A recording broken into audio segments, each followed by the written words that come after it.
بعد پھر Asiya be be کے گھر میں بیٹھا ہوا تھا۔ وہ رات کا وقت تھا اور میں گجرانوالہ سے تھوڑی دیر پہلے ہی واپس آیا تھا۔ کانسٹیبل حسین شاہ کو تھانے میں چھوڑ کر میں چپکے سے آسیہ کے گھر آ گیا تھا۔ فریدہ کو قطعاً اس بات کی خبر نہیں تھی کہ میں اس وقت اس کے پڑوس میں موجود ہوں۔ حنیفو کے انکشاف نے میرے رگ و روپے میں ایک سنسنی سی دوڑا دی تھی۔ میں نے نہایت ہی مختصر الفاظ میں اسے تازہ ترین صورتحال سے آگاہ کیا اور پوچھا، یہ سب کیا ہے آسیہ بی بی؟ یہ تو جناب اب فریدہ سے پوچھیں، وہ جلے کٹے انداز میں بولی، جو نواب کو اپنے گھر میں گھسائے رکھتی ہے۔ تو اس کا مطلب ہے نواب علی کا فریدہ کے گھر میں اکثر آنا جانا رہتا ہے؟ میں نے پرسوچ انداز میں کہا۔ وہ تو جناب اس وقت بھی فریدہ کے گھر میں موجود ہے۔ میں آسیہ کے انکشاف پر چونک اٹھا اور پوچھا، کیا واقعی؟ اگر میری بات کا یقین نہ رہا ہو تو خود جا کر دیکھ لیں، وہ سادگی سے بولی۔ میں نے گمبھیر انداز میں کہا، نواجہ نے ولن کے نیچے اگر نواب کا نام لکھا تھا تو اسے یہ ثابت ہوتا ہے کہ وہ نواب کو اپنا رقیب سمجھتا تھا۔ جناب آپ کی بات میری سمجھ میں نہیں آ سکی، وہ الجھن زدہ انداز میں بولی۔ میرے خیال میں تو نواب فریدہ کے لیے یہاں آتا ہے۔ ان دونوں میں کافی عرصے سے چکر چل رہا ہے۔ جب سے فریدہ کا گھر والا محتاج ہوا ہے، نواب نے اس گھر کی راہ دیکھ لی ہے۔ وہ کسی نہ کسی بہانے دوسرے تیسرے دن یہاں ضرور آتا ہے اور کئی گھنٹے گھر کے اندر گزار کر جاتا ہے۔ آپ نے فریدہ کو تو دیکھا ہی ہے، جوان بیٹی کی ماں ہے لیکن خود بھی جوان ہی نظر آتی ہے۔ اوپر سے اللہ نے شکل و صورت بھی اچھی دے دی ہے۔ کمبخت 48 سال کی ہو گئی ہے مگر 35 سے زیادہ کی نہیں لگتی۔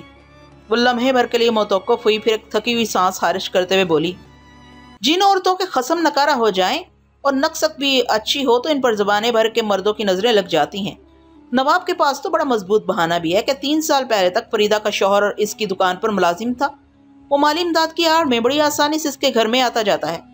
فریدہ اور نواب کے حوالے سے تو بات سمجھ میں آتی ہے، میں نے سوچ میں ڈوبے ہوئے لہجے میں کہا، لیکن حنیفو کے مطابق آبو نے نواجہ کو بتایا تھا کہ اس کی ماں نواب کی وجہ سے اس کی شادی کہیں ہونے نہیں دیتی۔ اس سے تو یہی ظاہر ہوتا ہے کہ نواب یہاں آبو کے چکر میں آتا ہے۔ وہ فریدہ کے ساتھ رپورٹ درج کرانے تھانے بھی آیا تھا اور آبو کی گمشدگی سے خاصا پریشان نظر آتا تھا۔ یہ ایک نئی بات سامنے آ رہی ہے تھانے دار صاحب، وہ بوجھل لہجے میں بولی۔ فریدہ اور آبو تو جائیں جہنم میں، آپ کسی طرح فوراً میرے بیٹے کو تلاش کر دیں، پتہ نہیں وہ جھلا کہاں چلا گیا ہے۔ یہ جھلا جہاں بھی گیا ہے میں بہت جلد اسے ڈھونڈ نکالوں گا، میں نے بڑے مضبوط الفاظ میں اسے تسلی دی اور کہا، آبو اور نواجہ جس پراسرار انداز میں اچانک غائب ہوئے ہیں، اس سے تو یہی اندازہ ہوتا ہے کہ تمہارے بیٹے نے شاید ہمت کر ہی لی ہے۔ آپ کا مطلب ہے نواجہ نے آبو کو اغوا کر لیا ہے؟ وہ بے یقینی سے مجھے دیکھنے لگی۔ میں نے دو ٹوک الفاظ میں کہا، نواجہ نے آبو کو اغوا کیا ہے یا وہ اپنی مرضی سے اس کے ساتھ گئی ہے، لیکن اس حوالے سے سوچا جا سکتا ہے کہ وہ دونوں ایک ساتھ کہیں غائب ہوئے ہیں۔ بہرحال میں نے تھوڑا توقف کیا، پھر ایک سانس خارج کرنے کے بعد اپنی بات مکمل کرتے ہوئے کہا، میں کل صبح 2-3 تحقیقاتی ٹیمیں ترتیب دے کر آس پاس کے علاقوں میں دوڑاتا ہوں۔ انشاءاللہ 1-2 دن میں نواجہ کا سراغ مل جائے گا۔ کیا تمہارے پاس نواجہ کی کوئی تصویر رکھی ہوئی ہے؟ جی ہاں، اس کا ایک فوٹو ہے میرے پاس، وہ جلدی سے بولی۔ آپ کو دکھاؤں جی؟ ضرور، فوراً، میں نے ٹھہرے ہوئے لہجے میں کہا۔ تھوڑی دیر میں وہ گھر کے اندرونی حصے سے مذکورہ فوٹو نکال لائی اور یہ دیکھ کر مجھے حیرت کا جھٹکا لگا کہ اس فوٹو میں نواجہ کے ساتھ ایک لڑکی بھی تھی۔ وہ دونوں کا پورٹریٹ تھا۔ میں نے آسیہ سے پوچھا، یہ لڑکی کون ہے؟ آبو، اس نے انکشاف انگیز لہجے میں بتایا۔ اس کا مطلب ہے نواجہ اپنے کسی بھی معاملے کو تم سے چھپاتا نہیں تھا، میں نے سرسراتے ہوئے لہجے میں کہا۔ اور اس فوٹو سے یہ بھی ثابت ہوتا ہے کہ وہ دونوں ایک دوسرے کو چاہتے ہیں، جبھی آبو اس کے ساتھ تصویر بنوانے فوٹوگرافر کے پاس گئی ہوگی۔ جی حقیقت تو یہی ہے، وہ بڑے مضبوط لہجے میں بولی۔ اگر یہ بات فریدہ کی سمجھ میں نہیں آتی تو میں کیا کر سکتی ہوں؟ تمہیں کچھ بھی کرنے کی ضرورت نہیں ہے آسیہ بی بی، میں نے حوصلہ بڑھانے والے انداز میں کہا۔ اب جو بھی کرنا ہے میں خود ہی کر لوں گا، وہ بڑی فکر مندی سے بولی۔ تھانے دار صاحب، میرا دل بہت ڈر رہا ہے۔ تمہیں کس بات سے ڈر لگ رہا ہے؟ میں نے گہری سنجیدگی سے پوچھا۔ کہیں اس بدبخت نواب نے تو میرے نواجے کو غائب نہیں کر دیا، وہ سراسیمہ لہجے میں بولی۔ اس بات کے امکانات کو نظر انداز نہیں کیا جا سکتا، میں نے صاف گوئی کا مظاہرہ کرتے ہوئے کہا۔ اگر یہ بات سچ ہے کہ نواب آبو کے لیے گھر کے چکر لگاتا ہے تو وہ نواجہ کو اپنے راستے کا کانٹا سمجھتے ہوئے کہیں غائب کروا سکتا ہے، لیکن دیکھنے کی بات یہ ہے کہ نواجہ کے ساتھ ہی آبو بھی غائب ہے اور فریدہ کے علاوہ نواب علی بھی اس کی گمشدگی کے لیے بے حد پریشان ہے۔ آسیہ، یہ معاملہ خاصا الجھا ہوا ہے، اور یہ بھی تو ہو سکتا ہے جی، آسیہ نے بڑے پتے کی بات کی، کہ یہ دونوں کی ملی بھگت ہو۔ کن دونوں کی؟ میں نے اضطراری انداز میں پوچھا۔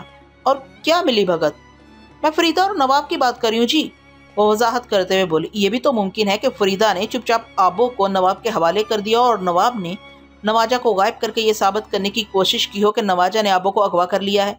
मैं तुम्हारे ख्याल को यकसुर नजरअंदाज तो नहीं कर सकता आसिया बीबी, मैंने ठहरे हुए लहजे में कहा, लेकिन मेरी ये जाती राय है कि फरीदा आबो की गुमशुदगी के खेल में शामिल नहीं। मैंने इसकी आंखों में वो बेचैनी और परेशानी देखी है जो उस माँ का हादसा है जिसकी जवान बेटी अचानक गुम हो गई हो। जो भी है जी, वो दुखी लहजे में बोली, मुझे किसी से कुछ लेना देना नहीं। आप मेरे नवाजा को ढूंढ कर मुझ तक पहुंचा दें तो आपका ये एहसान मैं जिंदगी भर नहीं भूलूंगी। तुम फिक्र नहीं करो, मैंने तसल्ली अमेज लहजे में कहा, मैं बहुत जल्द तुम्हारे बेटे को तलाश कर लूंगा। बहुत बहुत शुक्रिया जी, वो दुआई अंदाज में बोली। अल्लाह पाक आपको सेहत दे और उम्र दराज करे। आमीन, मैंने बेसख्ता कहा और फिर पूछा, आसिया बीबी ये तो बताओ क्या नवाब अली शादीशुदा है? हाँ जी, उसने इस बात में गर्दन हिलाई। इसके 3 बच्चे भी हैं और तीनों ही जवान जहान हैं। बड़ी लड़की नाजी 18 साल की है, इससे छोटी फौजिया की उम्र 17 साल है और सबसे छोटे बेटे इमरान की उम्र 15 साल है। नवाब की लगभग 20 साल पहले शादी हुई थी। वो अपनी बीवी दिलशाद बानो से 10-12 साल छोटा है। दिलशाद इस वक्त 60 के पेटे में होगी। ओ वाह भाई आसिया बीबी, मैंने तारीफी नजर से इसकी तरफ देखा, तुम्हें तो नवाब के बारे में बड़ी मालूमात है। ये कोई खास बात नहीं है जी, वो सादगी से बोली। मालूमात तो रखना पड़ती है, आहर को महल्लेदारी है। क्या नवाब की बीवी को इस बात की खबर है कि वो फरीदा के घर में कोई चक्कर चला रहा है? मैंने तेज लहजे में पूछा। नवाब के यहाँ आने जाने का तो शायद उसे पता है, वो मुतदल अंदाज में बोली, मगर मुझे यकीन है नवाब की चक्करबाजियों की कहानी अभी तक दिलशाद बानो तक नहीं पहुंची। तुम्हें ये यकीन किस बिना पर है? जनाब, नवाब इस वक्त जो कुछ भी है वो दिलशाद बानो की वजह से है, वो वजाहत करते हुए बोली। ये जो सब्जी मंडी में आढ़त का कारोबार है ना, ये पहले दिलशाद के बाप हिकमत खान का हुआ करता था, इसलिए दुकान का नाम खान फ्रूट से शुरू होता है। हिकमत खान की एक ही बेटी थी, दिलशाद बानो। नवाब ने दौलत के लालच में खुद से 12 साल बड़ी उम्र की दिलशाद बानो से शादी की थी। फिर इसके मंसूबे के ऐन मुताबिक हिकमत खान के इंतकाल के बाद सब कुछ नवाब के हाथ में आ गया। दिलशाद ने नवाब को स्याह सफ़ेद का मालिक बना रखा है, उस पर अंधा एतमाद करती है। अगर इसको पता होता कि नवाब के करतूत क्या है तो पहली फुर्सत में नवाब को अपने घर और कारोबार से बेदखल कर देती। मेरे यकीन की यही वजह थानेदार साहब। ठीक है, मैं देखता हूँ कि इस सिलसिले में क्या हो सकता है, मैंने मानी खेज अंदाज में कहा और उठकर खड़ा हो गया। आसिया बीबी, मैं चलूंगा, तुम किसी से इस मुलाकात का जिक्र नहीं करना। ये इत्मीनान रखो कि मैं बहुत जल्द नवाजा को तलाश करने में कामयाब हो जाऊंगा। उसने इस बात में गर्दन हिलाई और मैं इसके घर से निकल आया। असूली और मंतकी तौर पर मुझे फरीदा के घर में झांक कर ये देखना चाहिए था कि नवाब इस वक्त वहाँ क्या कर रहा था, लेकिन मैंने दनिस्ता उधर का रुख नहीं किया। नवाब को घेरने और चेक करने के लिए मेरे जहन में एक और मंसूबा तरतीब पा रहा था। आसिया बीबी ने मुझे जो फोटो फ्राहम किया था, इसके पीछे हाफजाबाद के मेन बाजार के एक फोटोग्राफर की मुहर लगी हुई थी। मैंने अगले रोज मज़कूरा फोटोग्राफर से इस फोटो की 3-4 कापियां मज़ीद तैयार करवा ली और 2-2 अफराद पर मुश्तमिल 4 मुतलाशी टीमें तश्कील देकर इन्हें आबो और नवाजा को ढूंढने के लिए हाफजाबाद और गुजरांवाला के मुख्तलिफ इलाकों की जानब रवाना कर दिया। वो लोग बस स्टैंड, तांगा स्टैंड और मुख्तलिफ खाने पीने के मुकामात पर जाकर आबो और नवाजा के बारे में इस्तफसार करते। गुजरांवाला की सिमत जाने वाली टीम को मैंने एक दस्ती रुका भी थमा दिया था जो थाना सदर के इंचार्ज के नाम था। इस रुके में मैंने इम्तियाज गोंदल से अपील की थी कि वो मेरी भेजी हुई टीम के साथ मुकम्मल तावन करे। वैसे एक बात है कि मैंने इस तमाम तर सूरत हाल में इस इम्कान को एक लम्हे के लिए भी अपने जहन से महव नहीं होने दिया था कि ऐन मुमकिन है नवाजा अपने साथ आबो को कहीं भगा ले गया हो। कोई 12 बजे के करीब मैंने ASI फाजिल को अपने कमरे में बुलाया और उसे ज़रूरी हदायत देने लगा। फाजिल मेरे लिए इंतहाई भरोसे का आदमी था और मैं इससे आबो नवाजा केस पर खुलकर बात भी कर रहा था। वो मेरी कारगुजारी से पूरी तरह आगाह था। वो मेरे सामने बैठ चुका तो मैंने कहा, फाजिल, तुम अभी मेरे साथ फरीदा के घर की तरफ चलोगे, मैं थोड़ा पीछे ही रुक जाऊंगा और तुम फरीदा से जाकर कहोगे कि मैंने एक ज़रूरी बात करने के लिए उसे थाने बुलाया है। तुम उसे अपने साथ थाने ले आओगे, ठीक है? जी ठीक है। उसने इस बात में गर्दन हिलाई और पूछा, मलक साहब, अगर इस वक्त नवाब अली भी फरीदा के घर पर हुआ तो उसका क्या करना है? तुम उसे भी साथ ले आना, मैंने गहरी संजीदगी से कहा। जब तुम इन्हें यह बताओगे कि मैंने आबो का एक सुराग पा लिया है तो वो दोनों पहली फुर्सत में तुम्हारे साथ यहाँ दौड़े चले आएंगे। समझ लें वो थाने पहुंच गए मलक साहब, फाजिल ने ठहरे हुए लहजे में कहा। लेकिन आप तो थाने में मौजूद नहीं होंगे, इस सूरत में इन्हें किससे बहलाना होगा? तुम इनसे कह सकते हो कि मुझे एक ज़रूरी काम से बस अड्डे तक जाना पड़ गया है, मैं 15-20 मिनट में वापस आ रहा हूँ, मैंने जवाब दिया। बस इन्हें कोई आधे घंटे तक थाने में रोक कर रखना है, इतनी देर में तो मैं वापस आ ही जाऊँगा। ठीक है जनाब, मैं ये कर लूँगा, वो मजबूत लहजे में बोला। लेकिन आप तो मेरे साथ फरीदा के घर की तरफ जा रहे हैं, इस आधे घंटे में आप क्या करने का इरादा रखते हैं मलक साहब? तुम जैसे ही फरीदा और नवाब के साथ वहाँ से थाने की जानब रवाना होगे, मैं फरीदा के घर में घुस जाऊँगा। میں نے سنسنی خیز انداز میں کہا۔ کیا آپ کے خیال میں، وہ سنسناتے ہوئے لہجے میں بولا، فریدہ نے اپنی بیٹی کو گھر میں کہیں چھپا رکھا ہے؟ اس امکان کو نظر انداز تو نہیں کیا جا سکتا۔ میں نے زمینی لہجے میں کہا، اس دوران میں مجھے فریدہ کے گھر کی تلاشی لینے کا موقع مل جائے گا اور لگے ہاتھوں میں اس کے اپاہج شوہر کا بھی انٹرویو کر لوں گا۔ انٹرویو والا آئیڈیا شاندار ہے، وہ زیر لب مسکراتے ہوئے بولا۔ آخر کو کوبا بھی اس کہانی کا ایک کردار ہے، اس کے خیالات اور تاثرات کو بھی منظر عام پر آنا چاہیے۔ تو پھر چلے؟ میں نے سوالیہ نظر سے ASI کی طرف دیکھا۔ جو حکم آپ کا ملک صاحب۔ آبو تو اپنے گھر میں کہیں نہیں تھی، تاہم یعقوب عرف کوبا سے وہ مختصر سی ملاقات بڑی سود مند رہی۔ وہ معذور شخص اپنے سینے میں کرب اور اذیت کا ایک طوفان چھپائے بیٹھا تھا۔ میری محبت بری قرید نے اس کے ضبط کے بندھن کھول دیے اور اس نے اپنا دل واہ کر دیا۔ اس ملاقات میں کوبا سے جو سنسنی خیز معلومات مجھ تک پہنچی، میں ان کا خلاصہ آپ کے خدمت میں پیش کرتا ہوں۔ اول تو یہ کہ اس پر فالج کا اٹیک نہیں ہوا تھا۔ اس سلسلے میں فریدہ اور نواب نے مجھ سے غلط بیانی کی تھی۔ در حقیقت سبزی منڈی میں نواب کی دکان پر کام کرتے ہوئے 3 سال پہلے پیاز کی بھری ہوئی ایک بوری پیٹھ پر اٹھاتے ہوئے اس کی ریڑھ کی ہڈی میں بڑی خطرناک گڑبڑ ہو گئی تھی، جو بعد ازاں اس کی مستقل معذوری کی شکل اختیار کر گئی۔ دوم اس کی نظر یقیناً کمزور تھی، لیکن اتنی بھی نہیں کہ جتنی وہ ظاہر کرتا تھا۔ وہ جانتے بوجھتے ہوئے اندھا بنا ہوا تھا اور اسی اندھے پن کے طفیل گھر میں ہونے والی ہر سرگرمی کی اسے خبر رہتی تھی۔ اس بات میں بھی کسی شک و شبے کی گنجائش نہیں تھی کہ وہ فریدہ اور نواب کے معاملات سے بخوبی آگاہ تھا۔ اس نے اپنی معذوری اور مجبوری کے ہاتھوں یہ زہریلا گھونٹ پینے کا تو فیصلہ کر لیا تھا، لیکن اندر ہی اندر وہ روز مرتا روز جیتا تھا۔ اس کی غیرت تو بڑا ہی جوش مارتی تھی، لیکن عملی طور پر وہ کچھ بھی کرنے کے قابل نہیں تھا، لہٰذا اس کی بے بسی کا اندازہ لگایا جا سکتا تھا۔ یہ معاملہ تو جیسے تیسے چل رہا تھا، لیکن جب نواب نے فریدہ سے آگے بڑھ کر اس کی بیٹی پر بری نظر ڈالنا شروع کی تو اس کا دماغ جھنجھنا اٹھا۔ اپنی داستان کے اس حصے پر پہنچ کر اس کی آنکھوں سے آنسوؤں کا سیلاب جاری ہو گیا۔ میں نے اس کے کندھوں کو تھپتھپاتے ہوئے کہا، کوبا، کیا تمہیں یقین ہے کہ نواب آبو کو میلی نظر سے دیکھ رہا ہے؟ میں اندھا نہیں ہوں جناب، وہ زخمی لہجے میں بولا۔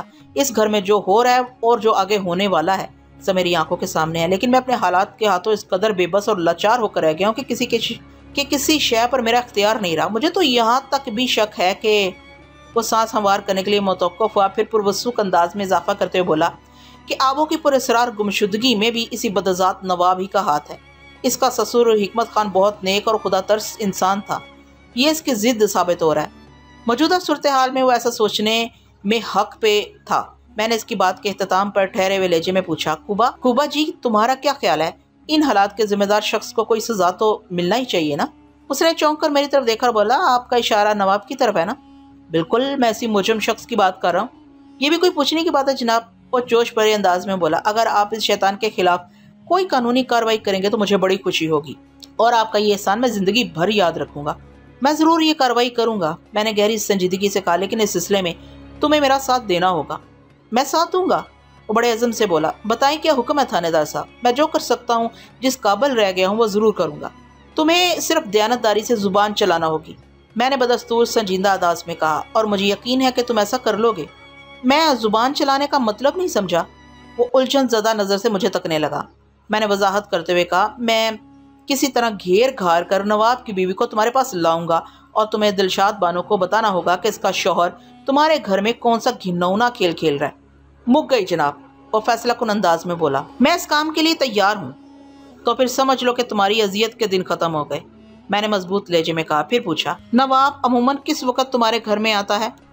وہ سورج غروب ہونے کے بعد ہی ادھر آتا ہے، اس نے جواب دیا، اور گھنٹہ 2 گھنٹہ گزارنے کے بعد رات کے اندھیرے ہی میں واپس چلا جاتا ہے۔ پہلے تو وہ ہفتے میں 1 آدھ بار ہی آیا کرتا تھا، لیکن جب سے آبو گم ہوئی ہے اس منحوس نے ہمدردی جتانے کے بہانے روز ہی آنا شروع کر دیا ہے، اور کافی دیر کے بعد واپس جاتا ہے۔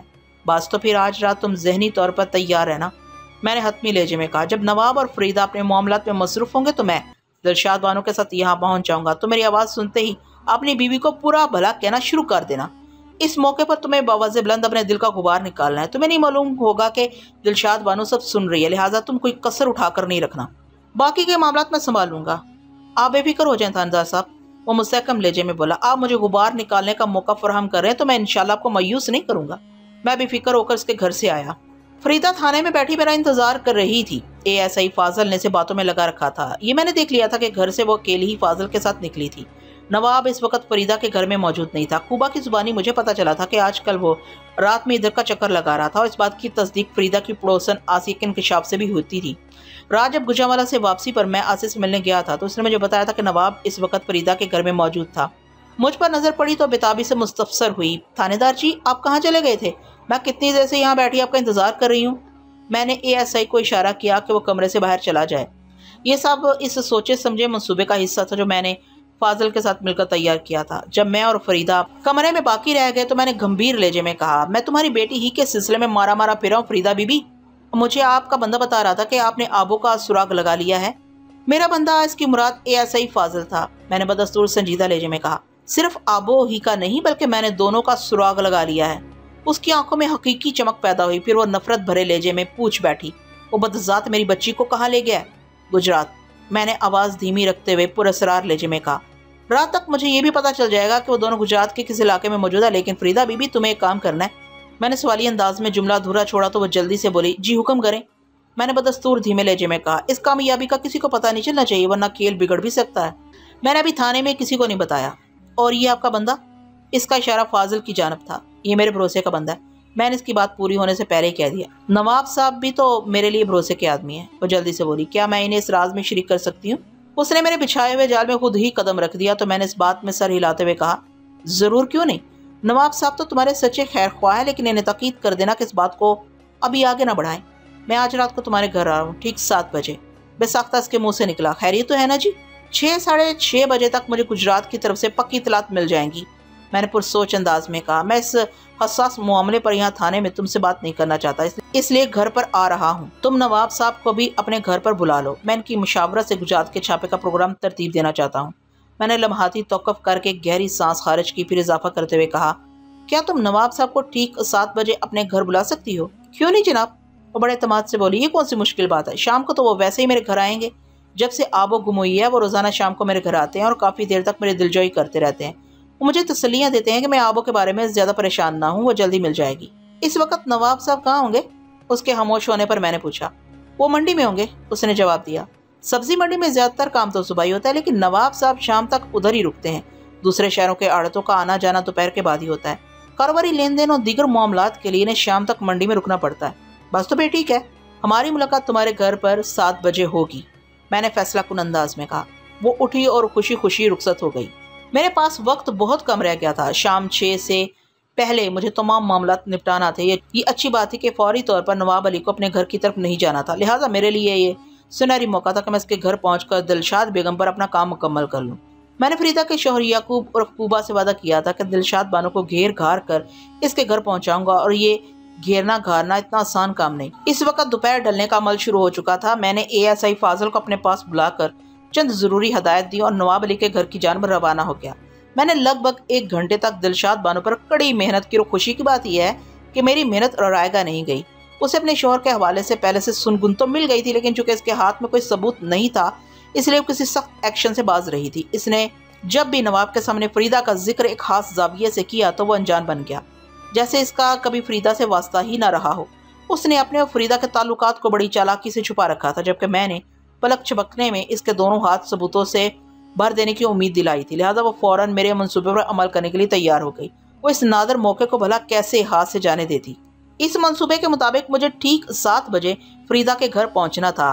10-15 मिनट के बाद दिलशाद बानो अपने शोहर को ढूंढते हुए फरीदा के दरवाजे तक पहुंच जाती। मैं इसके लिए दरवाजा खोलने जाता तो कुबा एक्शन में आ जाता, और जैसे ही दिलशाद बानो घर के अंदर कदम रखती कुबा अपनी तमाम तरतोपों का रुख इसकी तरफ फेर देता। मैं चूंकि बज़ाहिर दिलशाद बेगम से वाकिफ नहीं था, लिहाजा इस धुआंधार सिचुएशन में मुझे हक्का बक्का रह जाने की अदाकारी करनी थी। दूसरी जानब मैंने आसिया बीबी को यह हदायत कर दी थी कि वह जैसे ही फरीदा के घर में शोर की आवाज़ सुने वो अपने घर से बाहर निकलकर वावेला शुरू कर दे और दीगर महल्लेदार औरतों को भी जमा कर ले। इसके एहतजाज का मौक़िफ़ ये होना चाहिए कि फरीदा को महल्ला बदर करके वहाँ के माहौल को साफ सुथरा बनाया जाए। फरीदा ने अपने घर में जो गंद खाना खोल रखा है इसे फौरन ख़त्म होना चाहिए। मैंने आसिया को ख़ास तौर पर ताकीद कर दी थी कि यह एहतजाजी मुकालमे दिलशाद बानो की समात तक ज़रूर पहुँचना चाहिए। इस रात फरीदा के घर में और घर के बाहर गली में सब कुछ ऐन मेरे तरतीब दिए हुए मंसूबे के मुताबिक अमल में आया। एक तरफ कुबा गालम गलोच की शमूलियत के साथ चीख चीख कर अपने दिलो दिमाग का गुबार धो रहा था, तो दूसरी जानब आसिया ने गली में मुश्तल औरतों का बाकायदा एक मजमा लगा लिया था, जबकि तीसरी सिमत दिलशाद बानो भी अपने शोहर नामदार को खरी खरी सुनाकर बुरी तरह जलील कर रही थी। इस सनसनीखेज सूरत हाल में फरीदा और नवाब को हद दर्जा कोफ्त उठाना पड़ी। मैं लातल्लक सा एक तरफ खड़ा ये तमाशा हैरत भरी नजरों से देख रहा था, जबकि इस ड्रामे का राइटर, डायरेक्टर और प्रोड्यूसर मैं ही था। थोड़ी देर के बाद ये हंगामा कदरे सर्द हुआ तो दिलशाद बानो बड़े हफीफ अंदाज में अपने भीगी बिल्ली बने शोहर को साथ लेकर मौके से फरार हो गई। नवाब अली की वो कैफियत थी कि बकौल शायर, बड़े बेआबरू होकर तेरे कूचे से हम निकले। अगले रोज दोपहर के बाद एक खुशखबरी सुनने को मिली। जो टीम गुमशुदा अफराद की तलाश में गुजरांवाला गई थी, उन्होंने नवाज और नवाजा का सुराग लगा लिया था, लेकिन अफसोस के वो अब इस दुनिया में बाकी नहीं रहा था। वाकयात के मुताबिक मेरी भेजी हुई टीम ने बस स्टैंड के करीब एक ठेले वाले से ये मालूम कर लिया था कि बकुआ के रोज इसने नवाजा को 2 अफराद के साथ शेखुपुरा रोड की तरफ जाते देखा था। वो ठेले वाला चूंकि इन दोनों अफराद को जानता था, लिहाजा टीम को वहां तक रसाई हासिल करने में किसी दिक्कत का सामना नहीं हुआ। और इस रसाई के बाद ये इंकशाफ हुआ कि मज़कूरा अफराद का ताल्लुक नई सब्जी मंडी के एक आड़ती चौधरी इकबाल से था। चौधरी इकबाल के नाम ने मेरे जहन में एक झुमाका किया और मुझे फौरन याद आ गया कि वो तो नवाब अली का एक गहरा दोस्त था। जब चंद रोज पहले मैं गुजरांवाला आ रहा था तो नवाब अली ने मुझे चौधरी इकबाल का नाम पता भी दिया था कि मैं इस तलाश के सिलसिले में इससे मदद ले सकता हूँ, लेकिन मैंने इस चौधरी को टच करने की जरूरत ही महसूस नहीं की थी। जब मैंने और इम्तियाज गोंदल थाना इंचार्ज सदर ने चौधरी इकबाल के इन 2 बंदों को तफ्तीश की चक्की में डाला तो पिसने से पहले ही उन्होंने अपने जुर्म का एतराफ़ कर लिया। उन्होंने अपने वली नेमत चौधरी इकबाल की मां पर नवाजा को कत्ल करके खेतों की नम जमीन में दबा दिया था। नवाजा बखैरियत गुजरांवाला तो पहुंचा था, लेकिन इसे रास्को मिल्स में कदम रखना नसीब नहीं हुआ था। इस इंकशाफ के बाद जब चौधरी इकबाल को ज़ेरे तफ्तीश लाया गया तो उसने फैंटी शैंटी खाने के बाद एतराफ़ कर लिया कि इस काम के लिए उसे नवाब अली ने कहा था और वो अपने दोस्त का कहना टाल ना सका। कड़ी से कड़ी मिली तो मैंने नवाब अली को गिरफ्तार करके खौफनाक सूरत और खतरनाक करतूत के मालिक हवलदार सफदर अली के हवाले कर दिया। सफदर अली जालिम और सफाक होने के साथ साथ हट्टा कट्टा और मोटा ताज़ा भी था। सफदर अली पूरी रात नवाब अली पर मुख्तलिफ तफ्तीशी तजर्बात करता रहा और सुबह तक इस केस का मुकम्मल हल सामने आ गया। नवाब अली ने नवाजा को अपनी राह का कांटा समझते हुए एक तरफ तो चौधरी इकबाल के तवस्सुत से इसे ठिकाने लगाने का बंदोबस्त कर दिया था और दूसरी जानब बड़ी सफाई से आबो को अगवा करके अपने एक दोस्त के पास पिंडी भटिया पहुंचा दिया था। आबो अगवा कुनंदगान को नहीं जानती थी, उसे सिर्फ इतना पता था कि वो अगवा कर ली गई है। पिंडी भटिया में चौधरी हशमत से नवाब अली के बड़े गहरे मरासम थे। आबो को चौधरी हशमत की तहवील में पहुंचा दिया गया था और ये सारा खट राग नवाब अली ने इसलिए फैलाया था कि 2-3 माह की कोशिश के बाद उसे अच्छी तरह अंदाजा हो गया था कि फरीदा अपनी ज़ात की हद तक तो उसके साथ हर जाविये से मुंसलिक रहने को तैयार थी, लेकिन ऐसी ही आज़ादी वो आबो को हरगिज़ देने को तैयार नहीं थी। इसकी ख्वाहिश थी कि नवाब आबो से बाकायदा शादी करे और ये हो नहीं सकता था। चुनांचा नवाब ने अपने आदमियों के जरिए आबो को अगवा करके पिंडी भटिया पहुंचा दिया और नवाजा को ठिकाने लगवा कर इस अमर की फिजा कायम कर दी कि आबो नवाजा के साथ कहीं भाग गई है या ये कि नवाजा ने आबो को अगवा कर लिया है। फरीदा के जहन में भी ये फलसफा उसी ने डाला था। इसका मंसूबा ये था कि जब इस मामले को चंद दिन गुजर जाते तो फिर वो आबो से मुस्तफीद होने के लिए पिंडी भटिया पहुंच जाता। इस हवसकारी के बाद वो आबो का क्या करता, इस बारे में उसने पहले से नहीं सोच रखा था। नवाब अली की बदकिस्मती कि मैंने इसके शैतानी मंसूबे की ऐसी की तैसी करके रख दी। इसी रोज़ मैंने एक छापामार टीम को पिंडी भटिया भेजकर आबदा उर्फ आबो को भी बाजियाब करा लिया। जब आबो को पता चला कि नवाजा को बड़ी बेदर्दी से मौत के घाट उतार दिया गया है तो वो फूट फूट कर रोने लगी। ये नाकाबिले तलाफी नुकसान के आंसू थे। दूसरी तरफ आसिया बीबी अपने लख्ते जिगर की अबदी जुदाई में खून के आंसू बहा रही थी तो तीसरी जानब फरीदा की आंखों से अश्क नदामत जारी थे। लेकिन वो क्या कहते हैं कि अब पछतावे क्या होवत जब चिड़ियाँ चुग गई खेत। नवाब अली जैसे फितनागर किरदार हर दौर में हमारे आसपास मौजूद होते हैं। ऐसे लोगों पर गहरी नज़र रखने की ज़रूरत होती है ताकि वो अपने काले करतूतों से आपके पड़ोस में कोई फितना जगाने में कामयाब न हो सके।